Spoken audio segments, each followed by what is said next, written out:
Welcome back everyone. You may have noticed yesterday or the day before during Apple's keynote that the iPhone 13 now has a little bit of a different camera setup. But here's the funny thing, it's the same exact camera for the most part. We still have that wide angle lens and that ultra wide sensor, but you can now see that the cameras are no longer up and down. They're no longer symmetrical. They are actually diagonal. Now, is this a bad thing? Not really. I think it was more so, I think the main reason they did this was to pretty much make a visual difference, because if they had not made, that diagonal camera, it would have almost looked identically the same to the iPhone 12s that they were still selling. But you may be asking yourself, well, they didn't really change the iPhone 13 Pro's camera. It looks almost the same as the 12 Pro. But the big thing to keep in mind here is that Apple is still selling the iPhone 12s and they're still selling the iPhone 11s as well in the Apple stores. So if you go into the Apple store, all the people that walk in will be able to see the iPhone 12,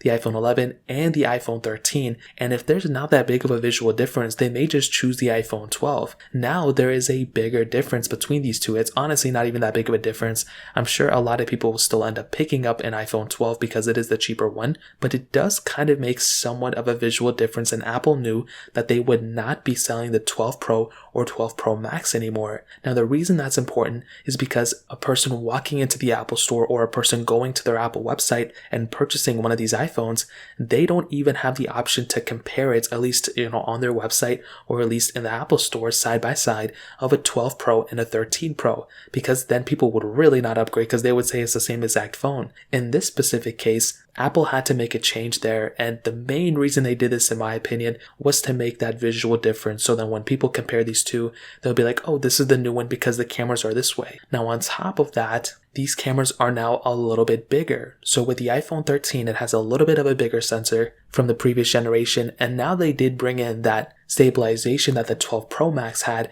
on the standard iPhone 13, which is really cool. Now, I do think because of that, maybe they had to change the camera around a little bit. I honestly don't even think it was probably that big of a deal. They still probably could have kept it the same way. But I do think it's awesome, and we'll take it. Any cool camera features are added, that I'll take that as a plus. But I think the main reason they did this was to make a visual difference. They had to make a visual difference from the previous generation to this one. This is why the notch being smaller, they made it a big deal, and that's why the camera being diagonal also made it a little bit cooler. I think it actually looks a little bit better this way. We have the flash on one side, we have the microphone on the bottom, and we have the two cameras side by side, at least on diagonal, versus on the older one we kind of had everything kind of shoved in a corner, and I do kind of like the newer way it's set up. So that's pretty much it. If you guys have any other questions or anything, let me know in the comment section below. Hit the like button, that would mean so much, but definitely hit that subscribe button. More importantly than everything else, I love every single one of you guys. Hopefully I'll catch you guys in the next video. Peace out till then.